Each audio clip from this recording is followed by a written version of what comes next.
This is the Sunday Mind Mission on the advantages of doing stuff a lot, on the advantages of having your routines, having your patterns well broken in. So when you go reach for a pattern or you reach for a routine, it pretty much runs itself. And okay, this is the Sunday Mind Mission from New York City on the Toad Cam, on Toad Time. You can apply this stuff to anything. NLP, PUA, name your addition, name your anagram, name your algorithm. The people who will get the most out of anything are the people who run it and practice it a lot. People who just do it, do it for the fun of it, do it for the heck of it, do it for the challenge of it. But these are people who use their mental time, their mental workshops, you might say their mental workspace. I want you to think now. I want you to really sort of introspect and look into yourself and think about that region of your head or that part of your consciousness called your mental workspace. You may call it your workshop. You may call it your kitchen. I don't know what you call it. That place where you run mental experiments and you do mental modeling and you play with you play with potential futures and possible outcomes and possible ways things can go. When I studied acting, actually, I studied a lot of acting from many different teachers here in New York, good teachers, top-end teachers. And I was constantly amazed by all the behaviors that they would be asking. It never occurred to me that, oh yeah, this is a kind of behavior I might engage in. This, it just seemed like this is not in any way related to my personal style or who I am or what I'm about. And if you do acting a lot, if you over several years of acting, you really do it and you're really down in it. I'm not talking about just doing one little lightweight intro workshop. I'm talking about doing stuff over like 2 or 3 years with real hard-ass ball-busting teachers. And a lot of acting teachers are nuts. They're really nutty people. I would say the majority of them are really nutty people, but in their own sort of inimitable, nutty as shit ways. You can learn a lot. You can learn a lot from crazies. You can learn a lot from people with all kinds of imbalances and, probably bizarre problems beyond your wildest imagination. As long as you can get out of there. 3 hours is over and you're done, and you're out of there. But they can push you into all kinds of really interesting configurations that you just never imagined. Improv comedy, absolutely. You're going to go out there. You're going to try to do something with people, and you've got that improv, all those improv moves down, all that yes and stuff. Whatever they throw at you, you just turn it around, flip it, throw it back out. It's like knowing mental judo. But we did all kinds of other stuff, drama, mixtures of comedy and drama, and all kinds of scenes, and physical acting and emotional acting and all this. And after a while, you start to think in different sets of terms. One thing an actor is going to think in terms of, an actor is going to think in terms of scenes. Things are a scene.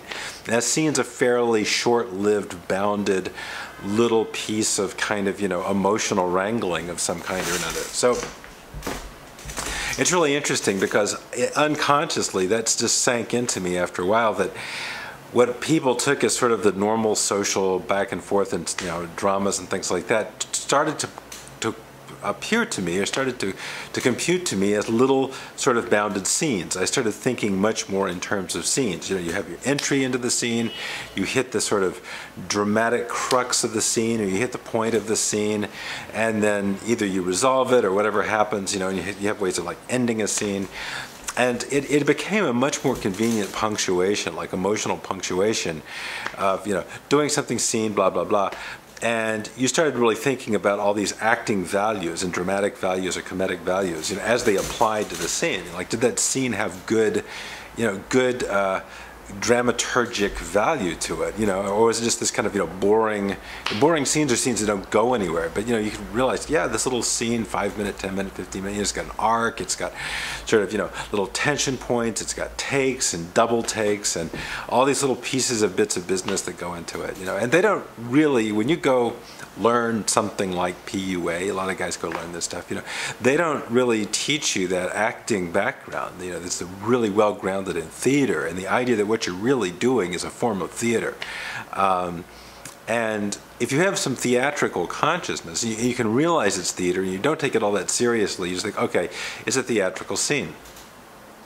And that plays a little differently because you can say, okay, did my scene, break, exit the scene, return to sort of neutral state, go do something else. People who do not have that training, people are trying to go out there and PUA, do it. I think the main problem they have is they don't know how to keep it tight, okay? That's a really, really important point, whether you're doing comedy, whether you're doing drama, whether, drama is curved and comedy is square. Whatever you're doing, you're working within tight time, theater time. You gotta keep it tight. And that's a really important point. To all you PUA guys out there, the worst thing you can do is to have the energy just kind of leak out and drag on and kind of drip off the edge of the table. You've got to go out there, you've got to like bam, bam, bam, bam, hit your marks, okay? When somebody says something, you say something back. It's a bing, it's got to have a little zing to it, like a little kind of pop to it. And I don't mean like you've got to be snide or sarcastic. I really advise against that because when I see people being amog, I got to be amog, they're getting this whole amog thing or this sarcasm thing or this put down thing or too much negging unless it's very careful. Like, I take that as a sign of insecurity. I take that as a sign of incompetence. If someone has to go there with it, it's like someone who tries to sort of ram a scene through, but dominate a scene by being like, really nasty or really disgusting or really hideous. There's a point where, yeah, there's like a really hideous scene done well as a beautiful piece of craft is one thing, but somebody who just wants to kind of just kind of vomit all over the scene, is like ruins it. And I think people unconsciously, the reason they love theater, they love the dramatic arts, is that sense of the beautifully done scene, the beautifully crafted scene, the beautiful rhythm, the beautiful timing, the beautiful emotional shifts.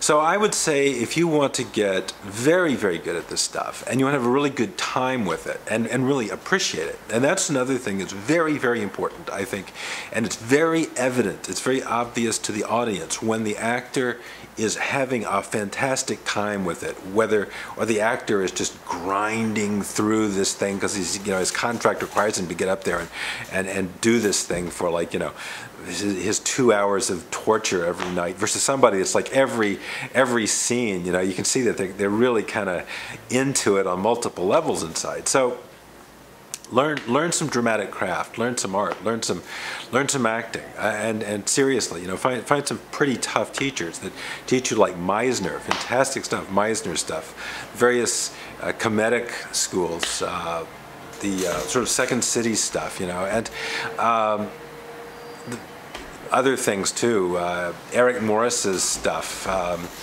which is, very, very much method. A lot of people are down on method. They say, well, method is just sucky or it's old school or something. But, there's something to be said for method too. So the most important thing is that you have a sense of craftsmanship and you take pleasure in your craftsmanship, even if it doesn't work out in your favor. The girl doesn't go for you, some other real alpha guy jumps in. But if you do the scene beautifully, you're just taking pleasure in the excellence of kind of, the dramatic excellence of the scene.